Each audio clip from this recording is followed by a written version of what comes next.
Friend, Ram Ram, जय सिया राम। मैं बहुत अच्छी हूँ और मुझे पूरा भरोसा है कि आप सब भी बहुत अच्छे होंगे।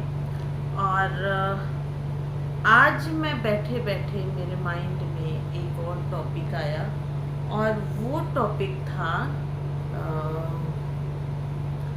टॉपिक जो था वो आज का ट्रेंडिंग टॉपिक है कि मैं आजकल, हालांकि ये सिस्कियाँ से थोड़ा इतर है, बट मैं आपसे फिर भी इसे डिस्कस करूँगी क्योंकि एक समय था और कहीं ना कहीं ये कहा जाता है कि लड़के या मेल व्यक्ति एब्यूज़ यानी गालियों के बिना बात ही नहीं करते। उनको आपस में फ्रेंड से भी मिलेंगे, फ्रेंड्स को कॉल करेंगे तो माँ बहन की गालियों के साथ ही करते हैं। और ये एक पता नहीं ये डीएनए है क्या है, पेट में से ही सीख के आते हैं या सुनते सुनते उन्हें लगता है कि उनकी मर्दानगी अगर इस तरह के शब्द नहीं कहेंगे तो शो नहीं होगा। लेकिन आज का जो ट्रेंड है जो मैं देख रही हूँ, मेट्रो सिटीज़ साथ में मेट्रोज़ के अलावा और भी सिटीज़ में, कि आजकल लड़कियां बड़े धड़ल्ले से गाली, जो ट्रेंड लड़कों का है वही ट्रेंड आजकल लड़कियां अपना रही हैं और वो भी बड़े धड़ल्ले से माँ बहन की गाली देती हैं। और मैं सुनती हूँ, अब तो आम हो गया है, अब तो बहुत सारी लड़कियां इस तरह का कल्चर अपना रही हैं। लेकिन जब मैंने पहली बार सुना था तो मुझे विश्वास नहीं हुआ था कि ये लड़की और गाली में बात कर रही है और दूसरी वाली को कुछ बुरा नहीं लग रहा है। इसमें एक चीज़ मेरे माइंड में सबसे पहले ये आया कि लड़के अगर माँ बहन की गाली देते हैं तो हम उनको यही कहते हैं कि ये तुम्हारे संस्कार हैं और क्या तुम्हारे घर में इसी तरह से बात की जाती है। और अगर आप उस गाली पे ध्यान दें, मैं तो मुंह से नहीं निकाल पाती हूँ, मैं बोल भी नहीं पाऊँगी, लेकिन अगर आप वो ध्यान दें, बहन की गाली, माँ की गाली, बेटी की गाली, तो एक मर्द दूसरे मर्द को देता है, लेकिन एक फीमेल, एक लड़की, एक महिला दूसरी महिला को कैसे गाली दे सकती है? एक महिला दूसरी महिला का गरिमा को कैसे चोट पहुंचा सकती है? मुझे ये आज तक समझ में नहीं आया। लेकिन अगर आप किसी रेस्टोरेंट में जाइए जहाँ फ्रेंड्स गेट टुगेदर कर रहे हैं, लड़कियां भी हैं लड़के भी हैं, और सबसे बड़ी चीज़ है कि दिल्ली मेट्रो या नोएडा के मेट्रो में या फिर वहाँ पे नोएडा में दोपहर के टाइम ऑफिस के सामने लंच के टाइम में लोग एक दूसरे से मिलती हैं तो गालियों से ही बात करती हैं। और मैं तो थोड़ा सा सुनते सुनते आदी हो गई हूँ, तो बुरा तो लगता है, लेकिन जो फर्स्ट टाइम जो रिएक्शन था वो नहीं आता।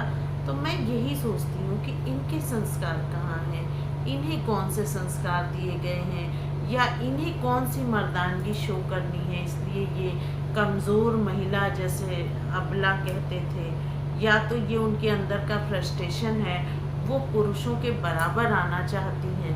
तो मैं एक बात ये कहती हूँ कि पुरुषों के बराबर क्यों आना? हमारे हिंदुस्तान में नारियों को बहुत सम्मान दिया जाता है, देवी का दर्जा दिया जाता है, तो फिर कौन सी फ्रस्ट्रेशन है, कौन सी मजबूती दिखानी है? आप मेरे इस बात से सहमत नहीं होंगे कि जहाँ देवी की पूजा होती है, कहते हैं कि पूज्यते नारी रम्यते देवता, यानी जहाँ नारी की पूजा होती है वहीं देवता निवास करते हैं। तो जहाँ पे स्त्रियों की इतनी ज़्यादा रिस्पेक्ट की जाती है, वो सिर्फ ग्रंथों में रह गया है, पुराणों में रह गया है, और नवरात्रि में जब कन्या पूजन होता है तभी तक रह गया है। अदरवाइज ऐसा कुछ है नहीं। सम्मान देने के लिए कोई बहाना नहीं चाहिए, और किसी की बदनामी करने के लिए, बेइज्जती करने के लिए भी कोई बहाना नहीं चाहिए। लेकिन मैं फिर से उसी सवाल पे आ रही हूँ कि आखिर ये कौन सी होड़ लगी है मर्दों को बराबर दिखाने की? आप चाहे आप कपड़े आधे पहन के घूमते हो, तो अगर लड़के बोलते हैं कुछ या नहीं बोलते, कोई आपको कपड़ों को बोलता है तो आप वहाँ लड़ पड़ते हो, आपकी सोच गंदी है। मैं कहती हूँ कि सोच का क्या है, यहाँ सोच कैसे गंदी हो गई। आप ये बताइए कि आप अगर अपने घर का खिड़की खोले रहेंगे, आप अपने घर के दरवाजे खोले रहेंगे, तो घुसने वाले की तो कोई गलती नहीं है भाई, हर तरह के लोग होते हैं, चोर भी होते हैं। तो आप अगर बदन दिखाने वाले कपड़ों में जा रहे हैं तो देखना तो बनता है भाई, मैं इसमें दो राय नहीं कहूँगी। वो भी इंसान है, हम फीमेल होके हमारी नज़र उधर चली जाती है और उन्हें देख करके लगता है जैसे हम नंगे हो गए हैं। तो वो तो मर्द हैं, वो तो ईश्वर ने उनके अंदर ऐसा केमिकल दिया हुआ है। हालांकि अब इतनी ज़्यादा नग्नता दिखती है कि अब उन्हें भी कोई क्यूरियोसिटी नहीं है, उनके लिए आम बात है। शायद अब उनके लिए भी ढकी टुपी और संस्कारों वाली लड़की ही पसंद है, या जो भी है टाइम पास के लिए आधे कपड़ों वाली। एनीवे इस पे मैं नहीं आऊँगी, नहीं तो मुझे भी 2-4 कमेंट हो सकता है मिल जाए, बट जो सच्चाई है वो सच्चाई है। और बात गालियों की है तो आप जानते हैं हमारे कानून में गालियां देना कानूनन अपराध है, उसके लिए बाकायदा धारा बनी हुई है। और अगर लड़की ही गाली दे रही है और सामने वाली बड़े प्यार से सुन रही है, या लड़का है वो सुन रहा है, आम बात है, तो फिर मुझे लगता है कि हमें भी इस कल्चर को सिर आंखों पे उठा लेना चाहिए। कहने का मतलब हम गालियाँ ना निकालें, हम चुपचाप रहें, क्योंकि अगर वो उनके घर से नहीं मना है या उनका वही कल्चर है, तो हम और आप कह के क्या करेंगे, हम और आप बुरे बन जाएंगे। इसलिए जो भी है उसे एक्सेप्ट करना ही हमारी मजबूरी है। एनीवे मैं फिर भी कहूँगी उन बच्चों से और उन बच्चों के घर वालों से कि कम से कम अपने कुछ संस्कार तो रहने दीजिए। जो झुक कर के पैर छूते थे वो हाय हेलो में बदल गया है। जो हाथ जोड़ के प्रणाम और नमस्ते करते थे वो गले मिलने तक हो गया है। जो पूरा शरीर ढका होता था, जो ब्लाउज साड़ी पे पहने जाते थे, अब वो जींस के साथ आ गए हैं। तो मेरे ख्याल से इस पे सवाल उठाना सही बात नहीं है, लेकिन मन नहीं मानता। दूसरी चीज़ ये है, एक बात और है इसमें कि आखिर क्यों होड़ लगी है लड़कों के बराबर दिखने की।